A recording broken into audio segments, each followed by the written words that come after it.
This video production was conceived and recorded for field trialers everywhere who give so much to the sport through their dedication to class bird dogs in competition. While professional handlers and trainers receive much of the press for winning field trials, it is recognized that amateurs primarily organize field trial clubs, host trials, maintain the relationships with landowners where the trials are held, work year-round for the improvement of game bird populations, and often sit in the judicial saddles to pass judgment on the competing dogs in open and amateur stakes. History has shown that dedicated men and women from the amateur ranks are the lifeblood of field trials ever since the first two dogs were turned loose to see who had the best one. Judging of bird dog stakes is very important to the success of the sport and the betterment of bird dogs overall. The Amateur Field Trial Clubs of America and its trustees, in conjunction with the American Field, developed the formal guidelines for holding field trials in 1948. The partnership between these two organizations is intact today. The AFTCA rules and the minimum requirements published annually in the American Field govern how field trials are to be conducted. These guidelines are reviewed annually and occasionally revised by the annual AFTCA meeting by the Board of Directors. The NBHA of Kentucky and its supporters present this video production of four distinguished gentlemen with nearly 200 years of class bird dog experience between them. These men have judged field trials from the east to the west coasts and Canada, including the national championship at Ames Plantation in Grand Junction, Tennessee. They have trained, handled, and won championships with their own dogs, hosted field trials and championships at the highest levels of the sport. The moderator is Georgie Casey from Illinois, who trains and handles her own dogs in field trial competition. Please enjoy this presentation and let it be a catalyst for discussion and learning for years to come. The National Bird Hunters Association of Kentucky. Hello, I just want to welcome everyone to our 2013 judging seminar. I'm just going to have a quick introduction and have everybody introduce themselves. Okay, I'm Jimmy White from Bowling Green, Kentucky. I've been in field trialing for almost 50 years. And according to Bernie Mathis' record, I've judged more field trials than anybody in history. I'm John Russell from Bowling Green, Kentucky, but originally from West Kentucky. I've been associated with West Kentucky Field Trial Club for about 40 years and chairman of the Invitational Champion.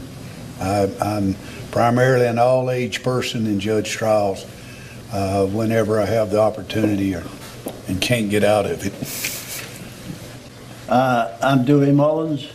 I was manager of this local Central Kentucky wildlife management area for 26 years.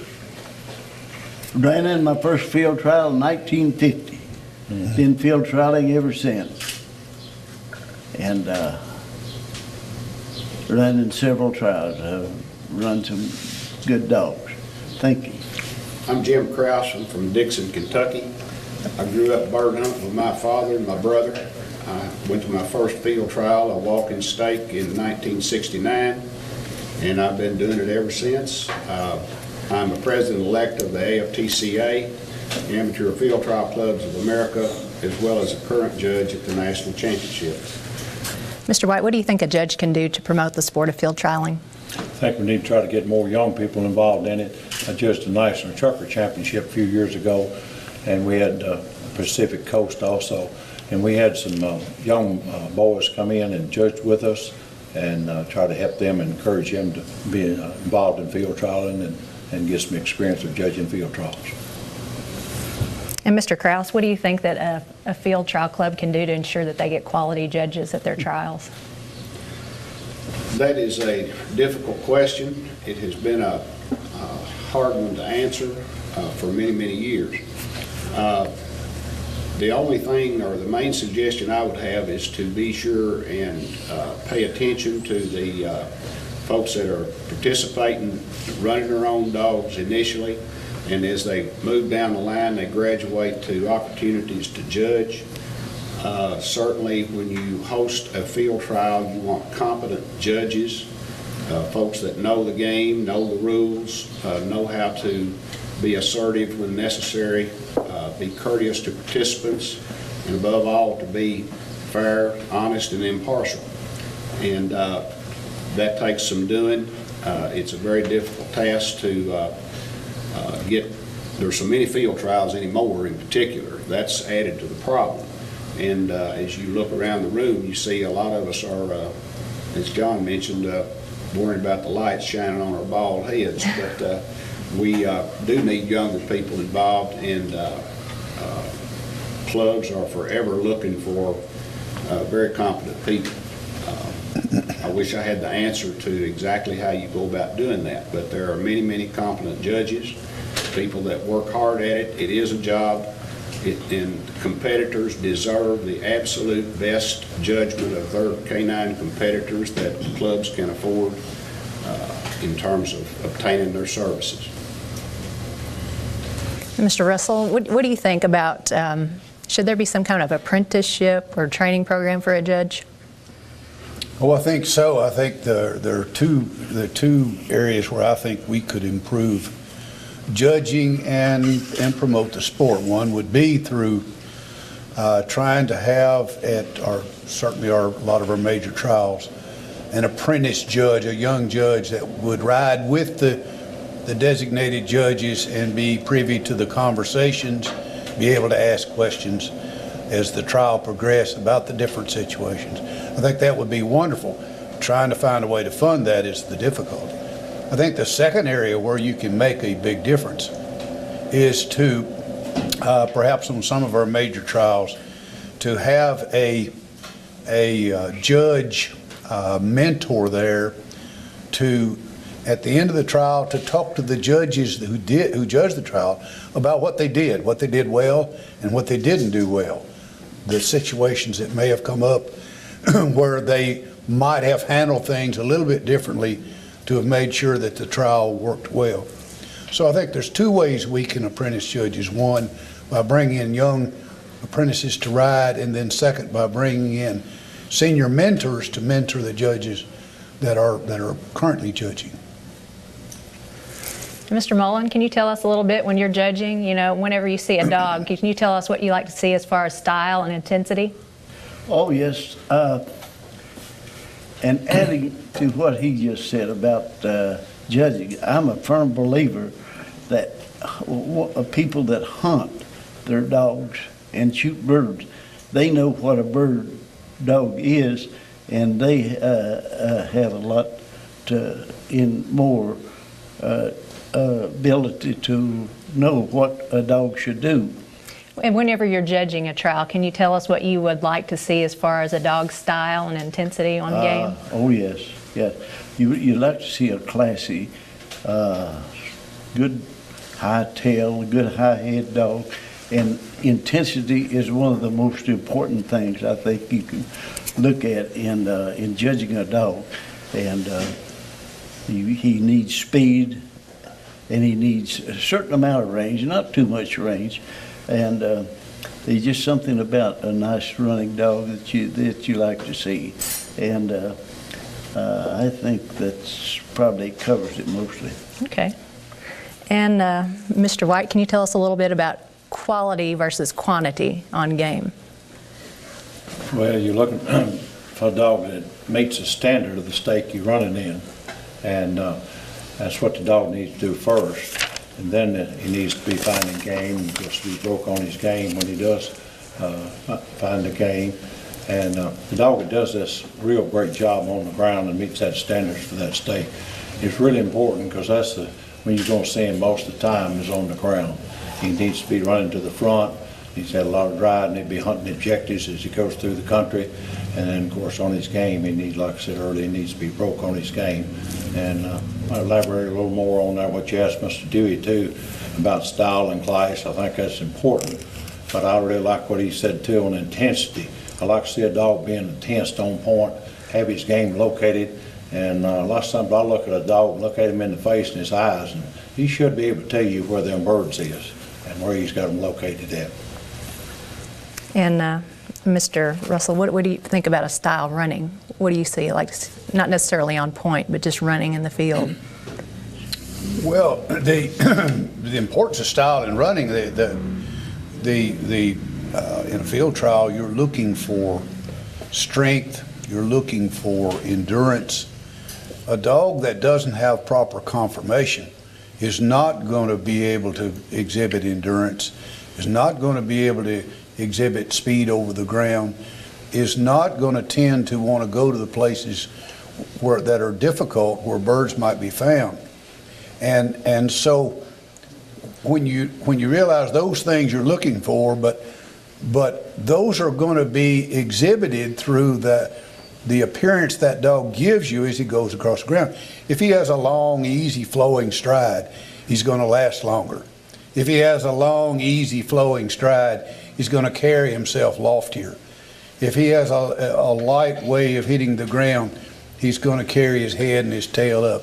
A dog that lumbers, that labors over the ground is not attractive to watch, and is not one that it would be desirable as a breeding individual. So style running, I like to see a dog that uses his rear end well, pushes well off his rear end, has a happy expression in his animation, in his way of going, cracks his tail good.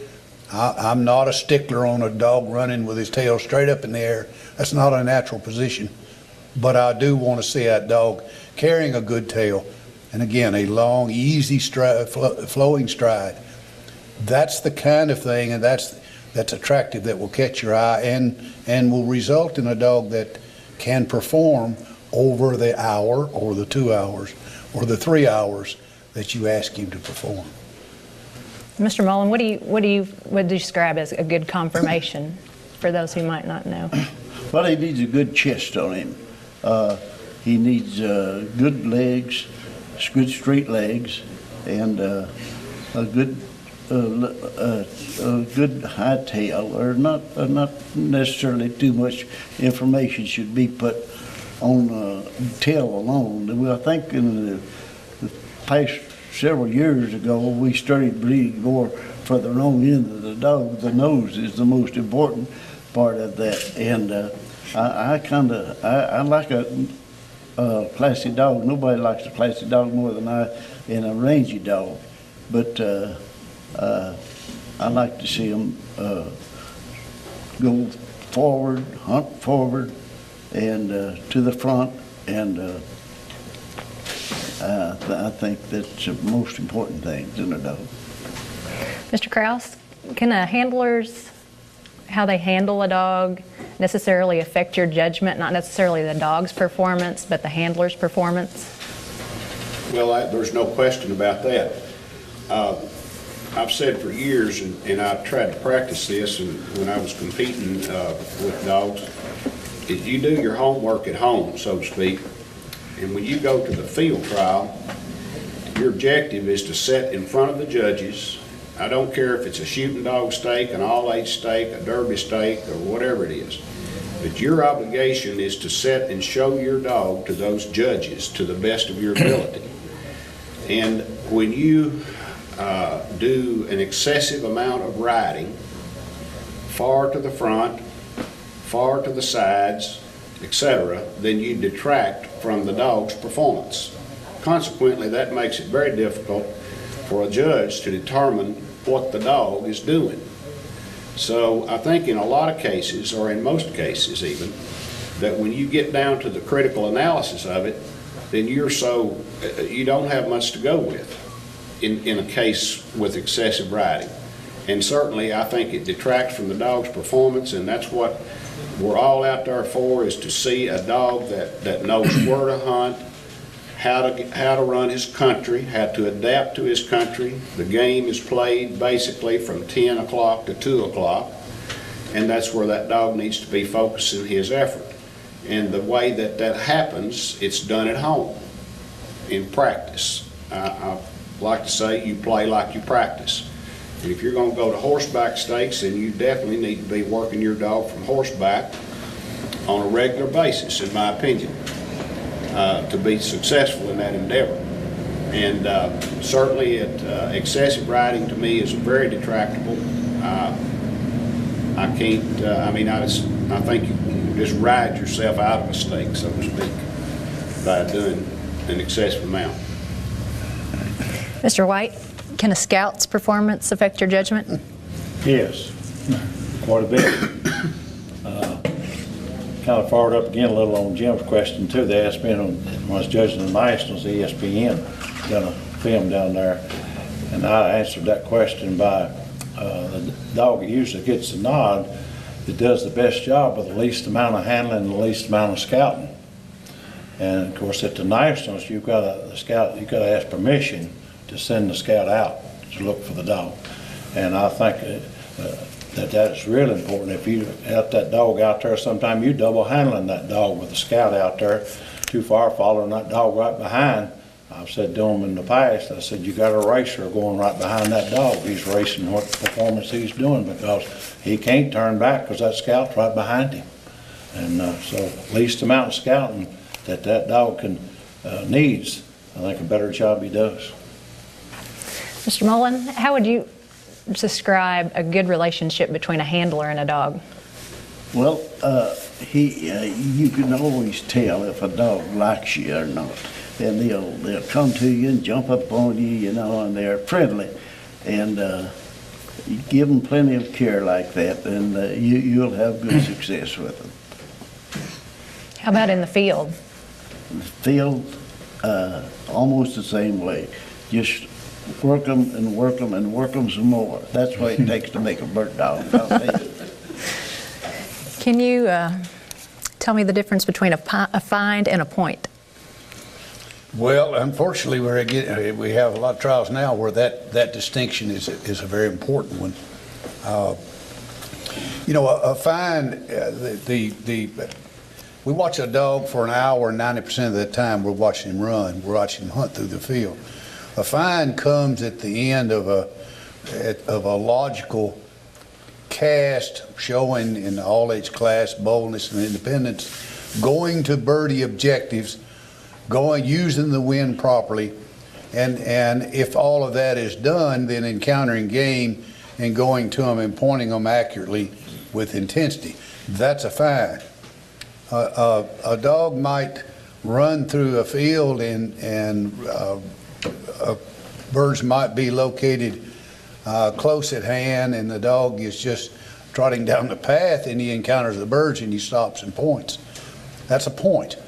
And that distinction can be quite important in some of the trials we run today where we have released birds and the birds may not behave as a native bird would. And that's a responsibility of the judge to distinguish between those kinds of meritorious pieces of bird work and those that are just ordinary and that any dog could accomplish. And a great find doesn't have to be a mile away, but it needs to come at the end of a logical effort on the part of the dog to work to the front of the handler in concert with the handler and go to the places that quail or that the game bird could logically be and be rewarded when he encounters those. And a good find is something that excites you. A point, you ride up there and hope he doesn't screw up, because this is not necessarily going to earn him a lot of merit. So there is a great distinction, and I have said many times in talking to some young people, pointing is not what wins, finding is what wins. And so we need to be rewarding finds and looking for those dogs that know how to use the country, working for that handler, and go and find those birds when they're difficult and when they're easy also. Mr. White, can you tell us a little bit about how you would feel about judging a spring derby that is flushing birds? A spring derby, okay. I feel like a spring derby needs to be pretty well broke. He can get by with some, but the next trial he's going to be running in is going to be a shooting dog stake or an all-age stake, and he's got to be broke in. And I think they're pretty well on a spring derby. A late spring derby needs to be broke. Mr. Kraus, how does a style on point affect your judgment? Style on point, I think, can be defined in several different fashions. One, intensity on game, to me, has a lot to do with style. If that dog is really intent on his game and he's up good, he's not down, he has his tail in a lofty stature. I don't mean 12 o'clock, but I mean above back level, well above back level. And his nose is indicating where those birds are. That's all a part of style. I think commonly style is referred to as to how he may hold his tail. But as Mr. Mullins mentioned a few minutes ago, I think I would agree with him that we have placed the emphasis on the wrong end of the dog, and that just didn't start in the last 10 or 15 years. That's been going on a long time. But that dog with that nose that he has to be able to locate those birds, when he hits them right, and if he has a good nose and he is getting a nostril full, he is going to be intense. If he is not intense, then for competitive purposes, that would be one that I would not want to try to win with. So, you know, style is certainly important. You watch them very little on game. In fact, when you think about it, you spend more time feeding them, working them, and looking at them getting across the ground than you do pointing. But nevertheless, when that dog points that bird, they just taste better. If you're hunting birds, they taste better over a stylish dog when you're shooting them. Now, they just do. So, and I learned the difference the hard way at my first field trial. So we had an old meat dog that could just point the stew out of them. But she didn't much care how she did it, and I didn't care either at the time. But I learned the difference. And there's no question that style is an important facet of it, particularly in the competitive aspect of it. How would you feel about placing a flagging dog? Oh,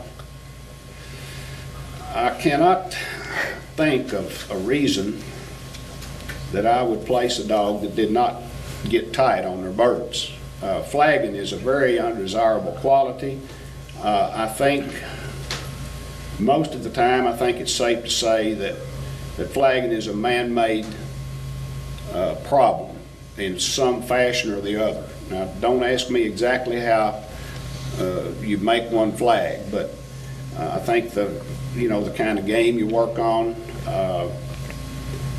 may have something to do with it. Too much verbiage to the dog may have something to do with it. Too much correction may have something to do with it. But flagging, regardless of that, what causes it or whatever, some would say it's genetic. I would not totally disagree that that's a possibility, but it's a very undesirable quality, and I don't think rewarding a dog that does not get tight on his birds is what we're after in the field trial sport. Mr. Mullen, can you tell us a little bit about how a good relocation would go? Relocation? Yes, and especially in the time we have now in using released birds. These released birds will just run off and leave you. And frankly, I'm pretty liberal with the unproductives on this. They're just not like wild birds. And a dog should point, and you'll notice that a lot of dogs, they'll point, and if you give them get them ready and ask them for the relocation, they should throw their head in the air and go straight to that bird. And most of them will. The good dogs will do that. They'll throw their heads up, they'll work for the air, and go straight to the bird. They'll put him down. That's a good relocation. And a lot of times they'll have to hunt quite a bit. These birds run. And a non-productive is awfully easy to get in using all these liberated birds. Okay. And Mr. White, could you please tell us a little bit about how you would handle ordering a dog up? Okay, especially anytime the dog interferes with the other dog, mainly it's the backing of the dog. If they interfere, it could be a dog fighting. They can also order them up. And one thing is kind of don't do very often, but if that handler is interfering with the other handler running his dog, say he's way out front and of the other handler, and he's interfering with him running his dog and cuts his dog off on the cast he makes, you have the right to ask him to correct it. If you don't, then you can order that dog up for interference. And you notice a dog up his tailing the dog. I've even seen front tailors, they'll turn around and look, make sure that dog's still behind them chasing them. So they're not only, some of them loves it behind, some of them like to be in front. Mr. Russell, can you tell us a little bit about how you would handle unsportsmanlike conduct? Well, I think that goes back to the previous question. That's the obligation of a judge is two things. One is to judge the performance that's in front of him at that time. Not to judge the handler, not to judge the reputation, but to judge that performance at that time. Second obligation of the judge is to make sure that every competitor has an equal opportunity to show his dog to the best of his ability. And so if you have a handler that was overly aggressive, that rides so far to the front, or rides excessively, or hollers excessively, or blows a whistle excessively, all of those things can not only detract from his own performance, but can affect the performance of the dog. And you are well within your responsibilities as a judge to ask that behavior be modified. In my opinion, that is one of the most difficult judgments to make. It's easy to judge dogs' performance compared to making the decision at what point in time is this behavior or the behavior of an individual affecting others. I've had to do that on occasion. I don't like having to do it, but I have had to do it, and I have done it. And I've also experienced what it's like when the judges don't do it, and I've asked them to correct the other handler.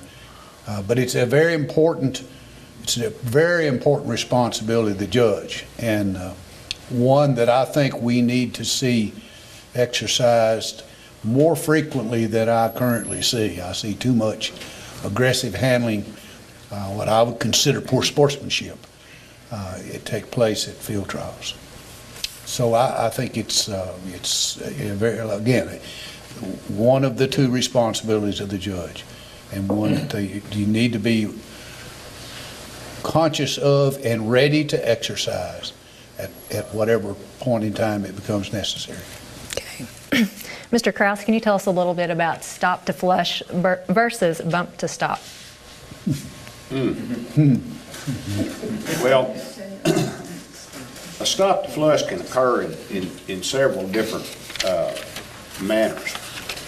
A dog can be moving just down making a cast, and maybe a deer or something runs out the other side of a thicket and flushes a covey of birds, and the birds fly over the dog, and the dog sees the birds, and he stops and marks the birds. I've seen that happen. Another case of a stop to flush would be maybe a dog is trying to work game. He does not have the wind to his advantage. In fact, he may be moving to the left and the wind is blowing to his rear end. And as he moves, down the edge of a honeysuckle thicket, a bean field, or whatever, not to his doing, but a bird pops or a bird flutters or flies, or maybe a whole covey does, and the dog stops and honors the flight of those birds. I would consider both of those a legitimate stop to flush. A stop to bump is an entirely different thing. I've heard it discussed over the years about whether or not you could in fact have a stop to flush on a relocation effort. That's one place that we see that some, and that draws a lot of conversation, I think. I won't say it can't happen, but by a dog pointing in the first place, he's indicated that there's game in that area or wherever he's pointing. So the handler flushes, he can't get anything to fly. And he goes back to let the dog relocate the game. And then when he does, for whatever reason, a bird gets up. The dog stops and honors the bird. That's pretty tough. That requires a lot of just common sense and a lot of analytical thinking. The wind, there's several things that can come into consideration, or the wind being one. the weather conditions maybe being another, wind, etc.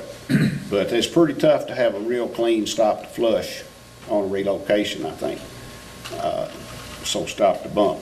And then another case, you know, where a dog is just flying down there and maybe runs over a covey or whatever the case may be, and he'll take him 3 or 4 steps or run 10 feet and then stop. Now that's just a stop to knock is what I call it. There's stops to flushes, stops to bumps, and stops to knock. So you kind of got to start figuring out which one of the 3 you have.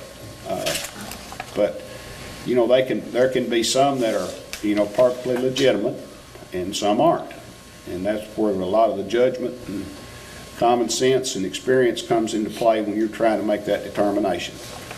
Mr. White, can you tell us a little bit about how you feel about a handler that pulls a dog off a point just to avoid the unproductive? We discussed that a lot this afternoon. In case, let's say if a dog is doing a real good job on performance on the ground, and he's had numerous bird work, the dog doing a real good job, and he done had one unproductive. And then he points again, and he chooses to want to take that dog on by the collar and take him on to get out of another unproductive. I'm going to ask him to relocate that dog.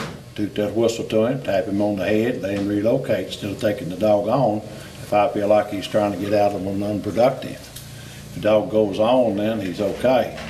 And if he don't go on and he chooses to take him out, I'm going to fault him for it, and I'm going to ride in there, and if any birds comes up, he's out. Even in the instance of there being a huge brush pile that would be nearly impossible of flushing a bird? Well, I know that's tough. It's really tough. And you have that a lot of times with pen-raised birds. And I think each situation probably, is on its own merits. You've got to evaluate that situation at that certain time. And I don't mean to be real negative. I think you need to be positive, judging. Always look on the good side. Give the dog and the handler the benefit of the doubt. And you're not there to eliminate dogs. You're there to try to pick out the best of that dog, not the worst part of him. Okay. Mr. Mullen, how do you feel as far as flush time? What's a reasonable amount of time that a handler has to flush a bird?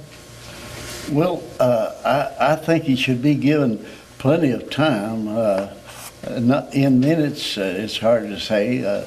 Sometimes more than other, depending on the amount of cover and the conditions in which you got to get through the bushes and stuff.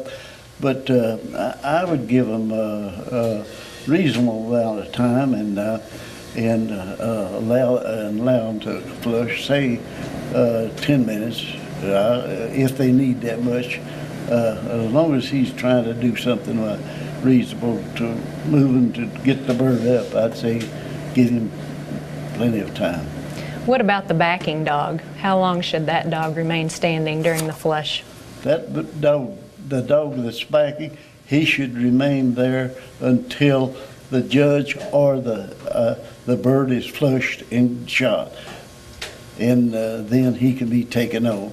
Sometimes a judge will, if they're having too much trouble getting up the bird, they'll allow them to take the dog on. And but the dog should never move until he's told to and expected to move then, when the handler takes him on. Okay. And is there a reasonable amount of time that backing dog should have to wait? I mean... Yes, I wouldn't, I'd say that dog shouldn't have to stand there, a great amount of time, 5 minutes or 8 minutes. His handler will be able... If the bird isn't flushed, then the handler ought to be allowed to take this dog and go on. Okay. Mr. Russell, is there such thing to you as that too much range or extreme range as far as a dog that's running? Well, range is an interesting concept, and it's appears probably primarily in the all-age classes where we really get into the range issue, perhaps most severely. A dog ought to hunt with purpose. Ought to be hunting through the country. An all-age dog ought to run to the limits of the country. He ought to know where his handler is. He ought to run to the limits. He ought to be bold and independent, but run to the limits, but not beyond. A self-hunter, a bolting dog, is worthless. He's worthless as a breeder. He's worthless as a dog that you would like to hunt over. So an extreme range is not an indication of boldness. It's an indication of that perhaps there's a lack of rapport between the handler and the dog. Range in one country, my good friend T. Jack Robinson and I had many conversations about what does an all-age dog look like in this country versus what does an all-age dog look like in this country. And it's not the same. It's not the same magnitude, and it's not the same range of effort. Now, in the other classes of dogs, in a shooting dog class, you might see a shooting dog go as far as you would see an all-age dog. What you're going to see is a difference in biddability. In a walking dog, I would be reluctant to be too favorable toward a dog that's working out of sight too much of the time in a walking stake. So range depends on the class a little bit, but the dog is working for the handler, and so the range that takes the dog beyond the connection to the handler is excessive and shouldn't be encouraged. Now, again, an all-age dog is going to push that envelope, going to be out of sight, but he shouldn't be outside the limits of the country in terms of the huntable objectives in relationship to the handler. And it takes a lot of experience, a lot of saddle leather to know the difference. But we should not encourage extreme range to the point of elevating bolters or self-hunters into the winning position. I think that would be a mistake for our sport and for our dogs. Mr. White, I have more of a situational type question for you here now. You have one dog that has been out of sight for a while and you know it's to the front. You have another dog that's working up closely to you. You've seen it. You kind of know where the dog's been. You come around an objective and all of a sudden you've got both dogs standing there on point, side by side. You kind of have an idea of what's going on, but how do you handle that situation? You can have your own ideas and what you think, and you may be right. But if you didn't see what happened, you can't judge it. You just judge what you see. So that you're going to give them dogs a divided fine because you didn't see what happened. More than likely, that dog is short. He come in on that other dog, but you can't prove it. So you just judge what you see. Okay. In closing, I would just like to ask all of the judges for their final thoughts on just whatever they might like to say. I'm a believer in the history of the sport and knowing where we've been and trying to determine where we're going. I don't have that resolved yet, but I have been a student of the game ever since I started, and I would encourage everybody that does participate or whatever to subscribe to the American Field, to read all the material that you can come up with, and I'm talking about books, Stride Away. Of course, Chris Mathen's here and does that. They have some very good information on there. Whether or not it's the game that you're interested in, whether it be walking, all-age shooting, you can learn something from all of them. In every field trial you go to, I mean, I've been doing it a long time, but I don't think I've ever been to a field trial that I did not learn some little minuscule something. And a lot of times it's a lot more than I want to learn. But I just think it's important to be a student of the game, learn where it's been, learn how it was developed, the purpose, etc., of what we're trying to do with our dogs. I would also encourage folks to read the AFTCA rules book, which the most recent was produced in 1999. And I would also suggest the Guidelines to Field Trial Procedure and Judicial Practice, which was put out by the AFTCA in 1988. Both of those publications are available from the American Field Trial Clubs of America, care of Piper Huffman, Michigan City, Mississippi, and other places, I might add. But where the sport's going, I hope it continues. I hope it gets better. I hope we have a comeback of quail. I know that our northern neighbors are blessed with the grouse woods and woodcock and so forth, and that's great. And in some places in this country, we still have native quail, the sharp tails, etc., and it's great to be able to, Hungarian partridge, it's super to be able to work on those species of game. And in closing, I would just say that in my experience, I have been places and done things and met people that had it not been for a bird dog, I never would have had that opportunity, and I've been thankful for it. So. Mr. Mullen? As far as I'm concerned, I'd like to say in running a dog, you like to see a dog run to the front. You like to see him, as Mr. Russell said, you want range, but you don't want a dog to hit the road and go out. You want him to hunt his way out. And the reasonable amount of range, as long as he can keep in contact with his handler, then you've got a good dog. We need to get more young people in our sport, and we try to do that along the way. And I hope we can accomplish more, have more people interested in field trials. Mr. Russell? Oh gosh, how many thoughts? There's lots of thoughts. One thought that I had earlier that when I go to judge an amateur field trial club, I say to that amateur field trial, I say to those folks, I am willing to watch your dog for the prescribed time, and I am willing at the end of the trial to tell you what I thought of his performance. That's your right as an amateur. And I think that's the way judges can best promote the sport, by encouraging the folks that come and run trials that they're going to be treated fairly, going to be treated with respect and courtesy, going to be given a full and equal chance. That's one thought. The other thought is this is a wonderful sport, and it involves as much as the dog itself, and we should never forget that they're wonderful creatures. They perform for us for nothing more than a bowl of food and a pat on the head. And someone asked me one time what I thought the qualifications for a judge was, and I talked about experience, and I talked about all of those things.